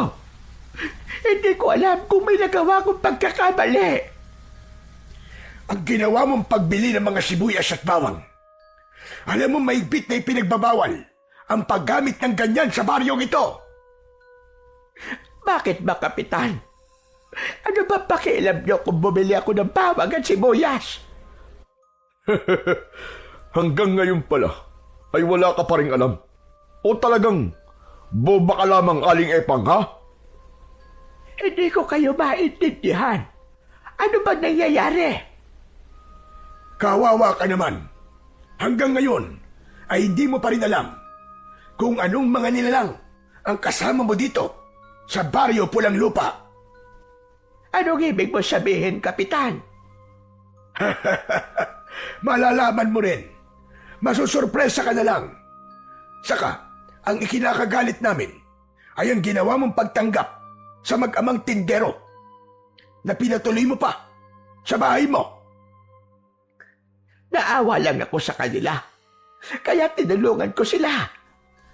Yun na nga eh. Lalo mo lang ginalit si Kapitan dahil sa ginawa mong pagtulong sa mag-amang yon. Dahil sa kanya, lalo lang nalagay sa peligro ang mga taga rito sa baryo. Pero hindi sila masasamang tao. Mabubuti sila. Wala akong pakialam doon. Basta't hindi ko gusto ang ginawa mo. Pakialamerang matanda. Maling pakitaan ko sila ng kabutihan? Sandali nga, Kapitan. Ano ba talagang problema nyo doon sa mag-ama? Sabihin mo nga sa akin. Dahil panganib siya sa gaya ko at mga kauri ko. Ayaw ng mga taga rito na nabubulabog sila. Kapitan, mukhang mahina talagang makaintindi ang gurang na ito eh. Mas maigi pa kung malaman na niya ang totoo. Hindi ko man ganap na natiyak kung ano ba ang ibang nangyari, pero narinig ko ang malakas na sigaw ni Aling Epang. Kasunod ay ang paghalakhak ni Paking, ganun din ni Kapitan Samuel. Kaya isang bagay lamang ang naisip ko. Ipinakita nila kay Aling Epang ang tunay nilang pagkatao at ang kanilang pagiging aswang. Hindi nga ako nagkamali dahil yun sa sigaw ng matandang babae. Sige pa, huwag kayong lalapit. Huwag kayong lalapit. Mag-aswag pala kayo. Mag-aswag pala kayo. Ngayon alam mo na kung sino kami at kung bakit ayaw namin sa bawang at sibuyas. Naiintindihan mo na ngayon, Aling Epang. Maawa kayo. Huwag niyo ako sasaktan. Maawa na kayo sa akin. Huwag kang mag-alala. Hindi ka namin sasaktan at walang masamang mangyayari sa'yo kung tutulungan mo kami. Patuloy akong nakinig sa nangyayaring pag-uusap sa loob. Gusto ko na sanang sumugod para harapin sina Kapitan Samuel at Konsyel Paking na parehong kampon ng kadiliman. Kaya lamang nag-alala ko para kay Aling Epang. Baka kung ano ang gawin nila sa matandang babae. Naghintay pa ako ng susunod na mangyayari. Wala pa rin silang kaalam-alam na naririnig ko ang lahat ng mga pinag-uusapan nila. Hindi ako makapaniwala sa sunod kong narinig. Walang masamang mangyayari sa'yo kung susunod ka sa ibig naming mangyari. Ano yon? Ano yon, Kapitan? Ang mag-amang pinatuloy mo sa inyo. May sinabi sa akin ng mga alagad kong kanina lang ay nagpunta dito. Meron silang isinumbong sa akin. Hindi ko gusto yon. Kaya dapat siyang magbayad. Ano gusto niyong gawin ko? Kapalit ng kaligtasan ko. Makinig kang maigi, Aling Epang. At wag na wag kang sisira sa ating magiging kasunduan. Dahil kung hindi mo magugustuhan ang gagawin namin sa inyo. Malinaw sa akin at dinig na dinig ko ang mga sinabi ni Kapitan Samuel kay Aling Epang. Nang matapos ang pag-uusap na yon, ay nagmamadali na akong umalis. Alam ko na ang kanilang pinaplano. Dapat ko nang balikan ang anak ko sa bahay ni Aling Epang. Isa pa ay nagsisimula ng magbukang liwayway, kaya kailangan ko ring makabalik. Nang makarating ako sa bahay ni Aling Epang, ay natutulog pa rin si Kaloy. Naupo ako sa tabi niya. Saka naman siya nagising. Tay, ang aga niyo pong nagising ah. Oo, anak. Nagsinungaling ako kay Kaloy dahil hindi niya dapat malaman na iniwan ko siya ng gabing lumipas. Tiyak marami siyang magiging tanong kapag nalaman niyang umalis ako ng bahay. Aalamin niya kung saan ako nagpunta at kung ano ang ginawa ko sa magdamag. Mas mainam na hindi niya na yun alam para hindi na magtanong ng kung ano-ano. Bumangon na si Kaloy at iniligpit ang pinagtulugan. Saka naman biglang dumating si Aling Epang. Tila pagod at puyat ang matandang babae. Kailangan kong magkunwari na wala akong alam. Oh, Aling Epang, saan kayo galing? Pambihira, sobra kami nag-alala sa'yo. Oo nga po, Aling Epang. Hindi po namin alam kung saan po kayo hahanapin. Aling Epang, kumusta ho kayo? Ayos lang. Ayos lang ako, Goryo. Aling Epang, puyat ho ba kayo? Abay, parang wala ho kayong tulog ah. Para kayong pagod na pagod. Nangihina kayo eh. Pagod lang ako. Gusto ko munang magpahinga. O sige ho, maghahanda po muna ako ng pagkain natin. Ikaw na ang bahala. Doon muna ako sa kwarto ko. O siya, maiwan ko na kayo riyan. Halata ang pagod at pagkabahala sa itsura ni Aling Epang. Tuloy-tuloy na itong pumasok sa loob ng kanyang kwarto. Tay, parang may sakit po si Aling Epang, no? Baka talagang pagod lang siya, kaya matamlay. Pero, saan po kaya siya galing, Tay? Ayaw niya pong sabihin sa atin. Hayaan na lang muna natin siya, anak. Kung ayaw pa niyang sabihin sa atin, karapatan naman niya yun eh. O siya, doon muna ako sa kusina at maghahanda lang ako ng pagkain. Mamaya, pagkatapos ko magluto, saka na lang natin tawagin si Aling Epang. Sige po, Tay. Nang makapagluto na ako, ay ipinatawag ko na kay Kaloy si Aling Epang. Pero hindi siya lumabas ng kanyang kwarto, kundi mas pinili na manatili na lang sa loob nun at magkulong. Marahil naguguluhan at nag-iisip sa dapat niyang gawin dahil nga sa pinag-uutos sa kanya ni Kapitan Samuel. Hindi nalingid sa akin kung ano man yon dahil malinaw na malinaw sa aking pandinig ang lahat ng kanilang pinag-usapan. Bagay na napaghandaan ko na bago pa dumating si Aling Epang. Sumapit na muli ang gabi. Hindi na muna kami umalis sa bahay ni Aling Epang dahil nag-aalala na rin ako sa kanya. Alam kong tinakot siya ni na Kapitan at nag-aalala ito sa kung anong maaaring gawin sa kanya. Naging tahimik ang gabing yon. Nagpapahinga na kami ni Kaloy nang maramdaman kong lumabas mula sa kanyang kwarto si Aling Epang. Nagkunwari akong natutulog, samantalang nahihimbing naman ang aking anak. May pinaplano ng gabing yon si Aling Epang. Alam kong isa yon sa ipinag-uutos sa kanya ni Kapitan Samuel na siyang pinakapinuno ng aswang sa baryo Pulang Lupa. Hinayaan ko lang si Aling Epang. Kung anuman ang kanyang gagawin ng gabing yon, ay napaghandaan ko na. Maya-maya pa, ay narinig kong binuksan ng matandang babae ang pinto ng bahay. Lumabas siya na may dala. Nang matiyak ko na nakalayo na si Aling Epang, ay saka ako bumangon. May kutob na ako sa kanyang gagawin. Kaya pinuntahan ko ang pinaglalagyan ko sa mga natirang sibuyas at bawang na nasa sako. Anak ng Wala na rito. Tama ba ang kutob ko? Kinuha ni Aling Epang ang mga bawang at sibuyas. Isa nga sa pinag-utos ni na Kapitan Samuel. Ayang alisin ang mga yun dito sa bahay niya. Dahil alam nilang maaaring gawin kong pangontra yun laban sa kanila. Pero okay lang yun. Dahil ang totoo, nang dumating ako mula sa may barangay, ay agad akong nagtabi ng mga bawang at sibuyas. Pinuno ko ang belt bag na aking dala at maging ang bulsa ng pantalong ko. Hindi ko kailangan ang marami nun. Ang importante ay mabudburan ko ng pulbos para maging mabisa at magtaglay yun ng kakaibang kapangyarihan laban sa mga aswang.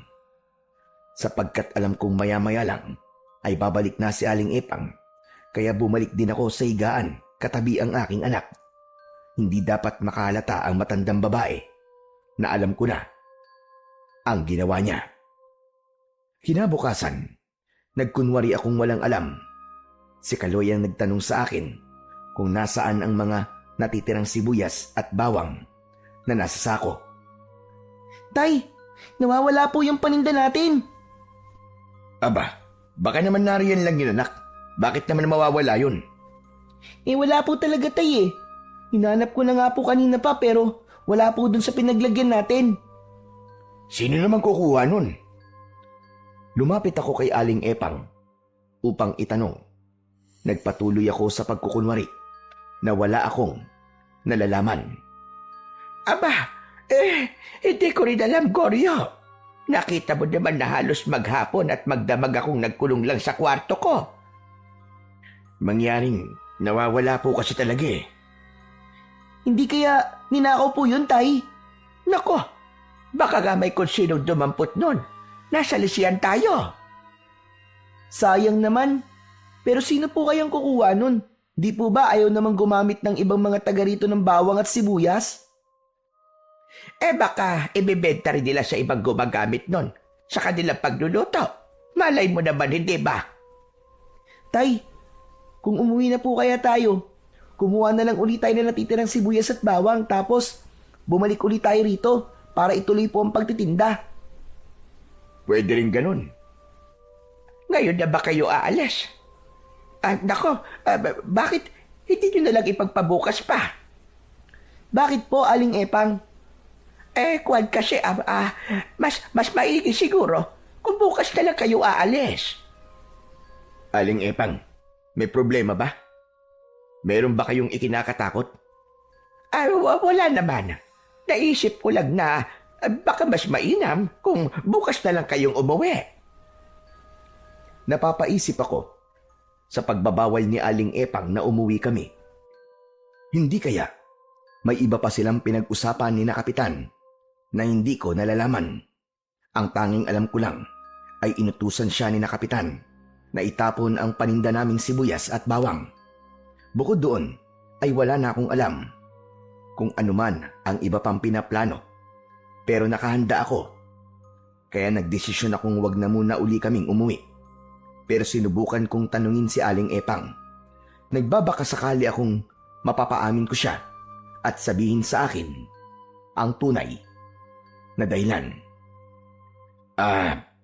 Aling Epang, baka may gusto ko kayong sabihin sa akin. Ano ka ba? Gustong sabihin. Wala naman, Goryo. Aling Epang, hindi niyo pa rin sinasabi sa akin kung ano nangyari sa inyo nang mawala kayo. Goryo, meron lang akong pinuntahan at hindi kagad nakabalik. Ganun lang yun, maniwala ka. Yun nga lang po ba ang dahilan, Aling Epang? Oo, Goryo. Bakit naman ako magsisinungaling sa iyo? Aling Epang, kung di kayo magsasabi ng totoo, baka hindi ko kayo matulungan. Ano bang ibig mo sabihin, Goryo? Alam kong may nag-uutos sa inyo at tinatakot kayo. Kwan, hindi ko alam ang sinasabi mo. Walang tumatakot sa akin. Ang totoo po, kaya hindi pa kami umuwi dahil gusto kong protektahan kayo. Ayoko mapahamak kayo, Aling Epang, dahil alam kong mabuti kayong tao. Pero kung matatakot kayong sabihin sa akin ang totoo, pare-parehong malalagay sa panganib ang buhay natin. Mukhang may nalalaman ka nga, Goryo. May ipinag-utos sa inyo sina Kapitan Samuel at Paking. Tama ba ako? Ano ka ba? Ako na lang ang tanging makatutulong sa inyo, Aling Epang. Dahil alam ko na rin ang totoo nilang pagkatao. Mga aswang sila. Alam mo na. Hindi makapaniwala si Aling Epang sa aking sinabi. Maging ang narinig kong pag-uusap nila nung nakaraang gabi. Kaya wala siyang maililihim sa akin. Maging ang pagkuha niya sa mga natitirang bawang at sibuyas ay sinabi ko na rin sa kanya. Kaya Aling Epang, hindi mo na kailangan magkaila pa.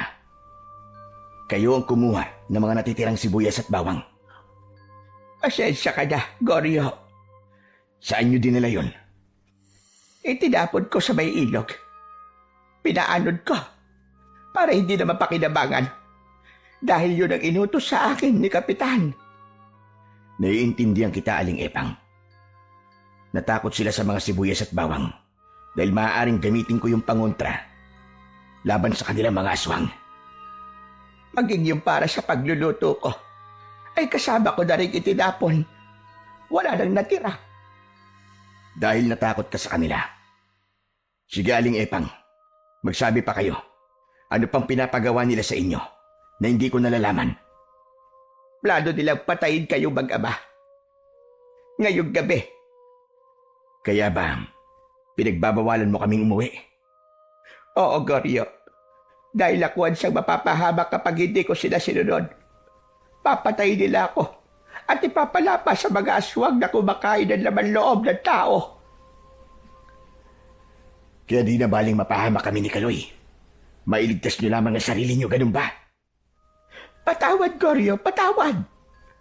Ayoko rin gawin yon, pero natakot talaga ako, naguguluhan ako.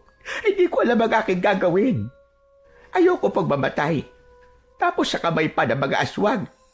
Kakaibang uri sila ng aswang. Hindi sila aswang bangkilan. Na pumatay sa asawa ko. Mga aswang pa rin sila na dapat mong paghigantihan. Huwag na kayo mag-alala, Aling Epang. Akong bahala sa inyo. Hindi ko kayo pababayaan. Paano, Goryo? Paano? Ano ang gagawin mo? Baka kaya ko silang harapin. Makakaya mong harapin ang mga aswang. Alam mo ba sinasabi mo, Goryo? Gusto mo bang ipahamak ang buhay mo? Hindi. At alam kong makakaya ko sila gamit ang mga armas na taglay ko. Kaya ngayon naman, ay ako makikiusap sa iyo. Ako naman ngayon ang humihingi sa iyo ng pabor. Ng tulong. Anong tulong, Goryo? Sabihin mo. Kung paano natin malilipol ang mga aswang na naninirahan sa lugar na ito. Lalo ng kanilang pinuno na sina Kapitan Samuel at Paking. Gusto mong tulungan kita, ganun ba? Oo, yun ang dapat mong gawin, Aling Epang. Kalimutan mo na ang anumang sinabi nila sa'yo. Alisin nyo na rin ang takot sa kanila. Tayo ang nararapat na magtulungan para sa ating kaligtasan. Kaya kinausap ko si Aling Epang kung paano niya ako matutulungan para gawin ang naiisip ko na plano. Pinakinggan naman akong mabuti ng matandang babae. Alam kong nakuha ko rin ang kanyang tiwala. Dahil nga walang katiyakan ang anumang ipinangako sa kanya ng mga kampo ng dilim. Anumang oras ay maaaring magbago ang isip ng mga ito. Posibleng lalo niyang ikapahamak. Ang naging pag-uusap pala namin ni Aling Epang ay napakinggan ni Kaloy. Tay, bakit hindi niyo ako sinasama sa plano niyo ni Aling Epang? Anak, mas maigi kung hindi ka na makikialam. Delikado ang gagawin namin, anak, para sa isang batang kagaya mo. Hindi po ako papayag. Kailangan kasama po ako. Gusto ko rin po makatulong sa inyo, Tay. Pero anak, madadamay ka lang. Kaya ko na po. Gusto ko rin po lumaban sa mga aswang. Hindi ako natatakot sa kanila. Wala akong nagawa, kundi ang pumayag na lamang sa ibig ng aking anak. Kung hindi ko siya isasali sa aking plano, baka lalo lang may hindi magandang mangyari. Mas mainam na kasama ko siya para anumang oras ay naroon ako para protektahan siya. Kaya ang naging pag-uusap namin ni Aling Epang at ang binuo naming plano ay inumpisahan ng gawin ng matandang babae. Makikipagkita siya kina Kapitan Samuel at Paking ayon sa aming pinagkasunduan. Kaya yun ang ginawa niya. Alam kong may maganda kang balita sa amin, Epang. Opo, Kapitan Samuel. O ano? Wala na ba mga produktong ipinatapon ko sa'yo? Alam mong ayaw na ayaw namin makaamoy nun. Wala na. Nagawa ko na ang utos nyo, Kapitan. Ibig sabihin, malaya na kaming makakasugod sa bahay mo para patayin ang mag-ama. Oo, Kapitan. Katunayan nga pinigilan ko silang umalis dahil nagpaplano silang kumuha uli ng mga paninda nila. Magaling. Tama ang ginawa mo na pigilan sila. Kaya mamaya pagsapit ng hating gabi, iwan mo sila sa bahay mo. Kami na ang bahala sa mag-ama na yun. Ngayon ay makikita nila ang kanilang hinahanap na kamatayan. Matapos ang naging pakikipag-usap ni Aling Epang kina Kapitan, ay bumalik siya ng bahay at sinabi niya sa akin ang ibig mangyari ng mga ito. Tama ang hinala ko na pinagpaplanuhan nga nila akong patayin sapagkat alam nilang ginagamit kong panlaban sa kanila ang bawang at sibuyas. Kaya ito ang una nilang ginawan ng paraan para mawala at hindi maging hadlang sa kanilang plano. Pero nagkakamali sila dahil nakapagtabi na ako ng sapat na bilang ng sibuyas at bawang para gamitin kong panlaban sa kanila. Salamat. At ipinaalam mo sa akin ang ibig nilang mangyari, Aling Epang. Oo, Goryo. Dahil ligit ako nagtitiwala sa iyo. Alam kong ikaw ang tangi kong kakampi. Dahil tayo magkauri, sila'y masasama. Mga kampon sila ng demonyo. Kaya wala silang ibang hangad kundi ang mawala tayo sa landas nila para lalo nilang magawa ang kanilang masamang balak. Anong gagawin ko, Goryo? Tsak mamaya pagsapit ng hating gabi ay darating sila rito para patayin kayo mag-ama. Basta, aalis ka, Aling Epang, pagsapit ng oras na yon. Isasama mo si Kaloy. Ngunit paano ka, Goryo? Napag-isipan ko na ang gagawin ko, Aling Epang. Ako na ho ang bahala sa sarili ko. Ikaw ang bahala. Magtiwala ka sa akin, Aling Epang. Kaya ko silang harapin at titiyakin kong mauubos ang mga aswang sa lugar na ito. Kaya bago pa sumapit ang hating gabi, ay naghanda na kami. Binigyan ko ng sibuyas at bawang na nabudburan ng pulbos sina Aling Epang at Kaloy.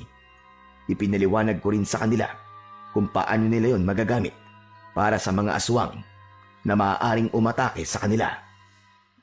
Ito pong gagamitin namin laban sa mga aswang na susugod sa amin, Tay. Oo, Kaloy. Kayo ni Aling Epang ang magkasama. Kaya mag-iingat kayo. Oo, Goryo. Iingatan ko ang anak mo. Ang bawang at sibuyas na ibinigay ko sa inyo ang makakatulong sa inyo. Kaya ingatan niyong hindi mahulog ang mga yan. Nang sumapit na ang takdang oras na inaasahang pagdating ni na Kapitan Samuel, ay pinaalis ko na sina Aling Epang at Kaloy para yon sa kanilang kaligtasan. Kung may mga aswang man na atake sa kanila, ay alam kong maipagtatanggol nila ang kanilang mga sarili sa tulong ng ibinigay kong bawang at sibuyas. Kaya nang sumapit ang hating gabi, ay ramdam na ramdam ko ang kakaibang ingay mula sa labas ng bahay ni Aling Epang. Sumilip ako sa bintana at nakita ko na napapaligiran ang bahay ng iba't ibang uri ng aswang. Naroon na rin sina Kapitan Samuel at Paking. Nagbigay ng utos si Kapitan Samuel sa mga kampon niyang aswang. Sige na! Pasukin niyo na ang mag-amang tindero!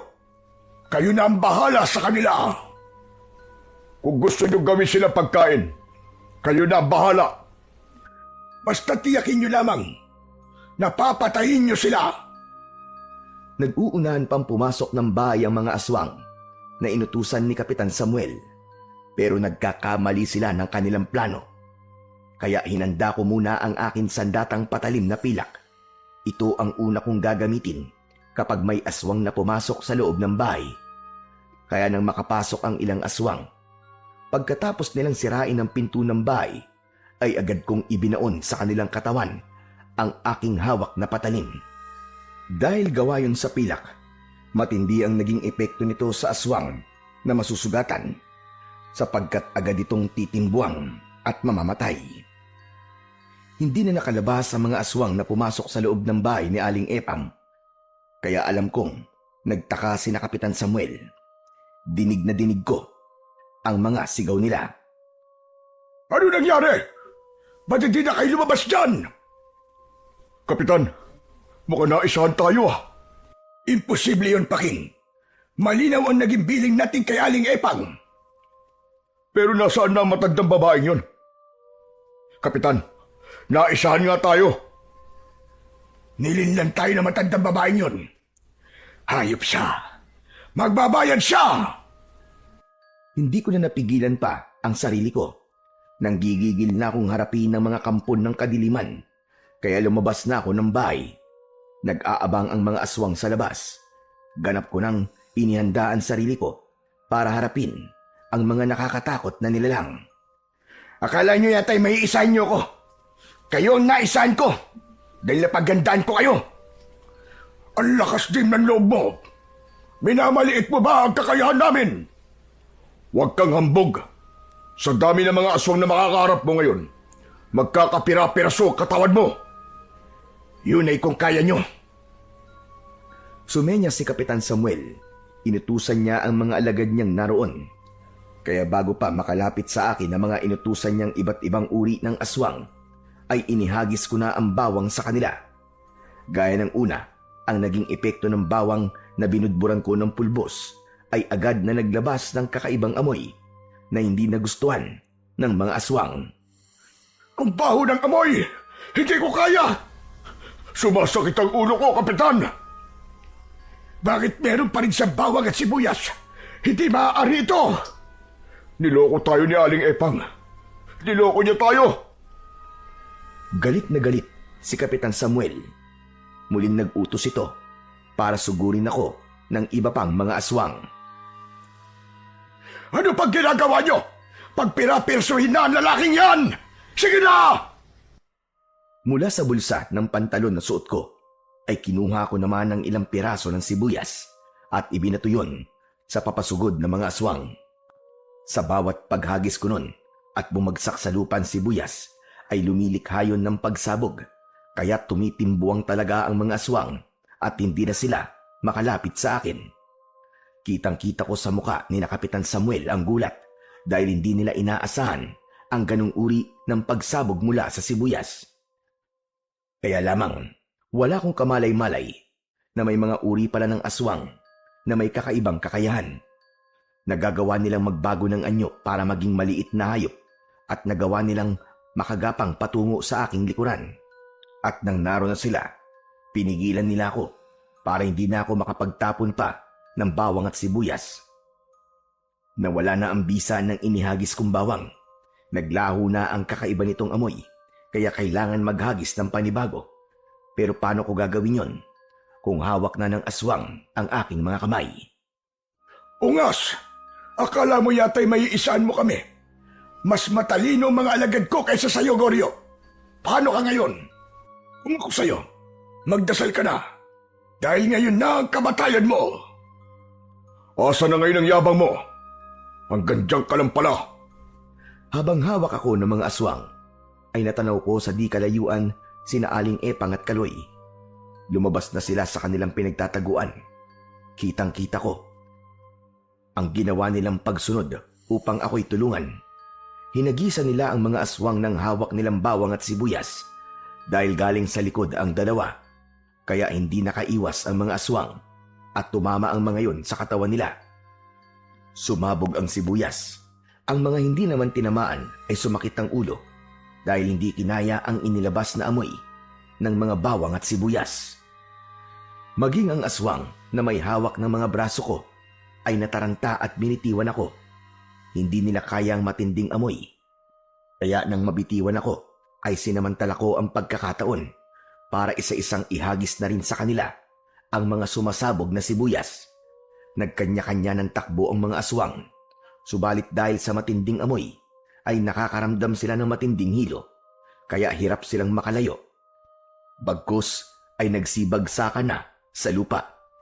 Nagtulong-tulong kami ni Aling Epang at Kaloy upang tiyaking mauubos ang mga kampon ng kadiliman. Kaya gamit ang kapangyarihan ng bawang at sibuyas, ay tiniyak naming walang makakaligtas, isa man sa kanila. Maging sina Kapitan at Paking ay tumimbuwang at habol ang kanilang hininga. Kaya nilapitan ko sila at itinarak sa kanilang katawan ang patalim na pilak upang matiyak ang kanilang kamatayan. Kumisay-kisay pa sila nang ibaon ko sa katawan nila ang patalim. Nagpupumilit pa silang manlaban, pero wala na silang nagawa dahil nagpatuloy na sila sa panghihina hanggang sa tuluyan na silang malagutan ng hininga. Pinagsama-sama namin ang mga bangkay ng aswang na nagkalat sa paligid at hinagisan yun ng sibuyas hanggang sa masunog ang mga ito. Yan ang nababagay sa mga masasamang nilalang na katulad ninyo, ang mamatay sa init ng apoy. Ama lang po na masunog po sila, Tay. Mga kampon sila ni Satanas. Diyan sila nababagay. Buntik na nila akong balilang. Ngayon ko naintindihan kung bakit kayo napadpad sa baryong ito, Goryo. Dahil ikaw ang magiging tagapagligtas at lilinis sa lugar na ito mula sa lumalaganap na kasamaang hatid ng mga kampon ng kadiliman. Yun talaga ang tungkulin ko, Aling Epang. Bagay na hindi ko matatakasan dahil yun ang nakatadhana sa akin. Tay, matagal niyo pong itinago sa akin ang tungkol dito.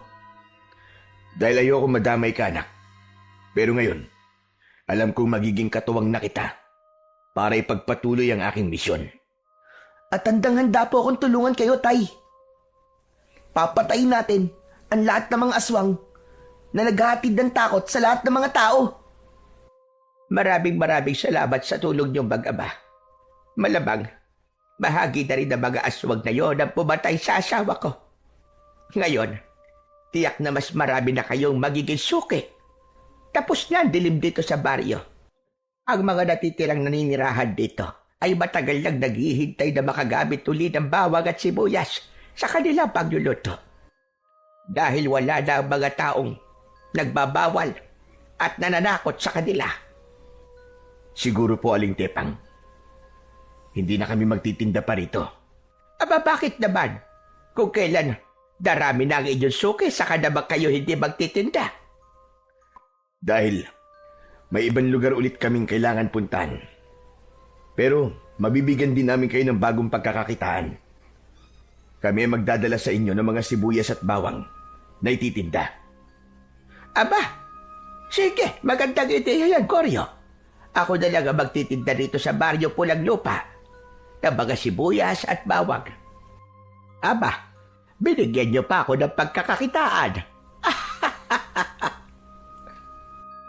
At doon nagtatapos ang dilim at kasamaan sa baryo Pulang Lupa. Kaya babalik na ang kapayapaan at magiging malaya na ang mga naninirahan para minsan pa'y mapasarap ang kanilang mga lutuin dahil wala nang nagbabawal para gamitin ang mahahalagang sangkap sa kanilang mga lulutuin. Ang bawang at sibuyas.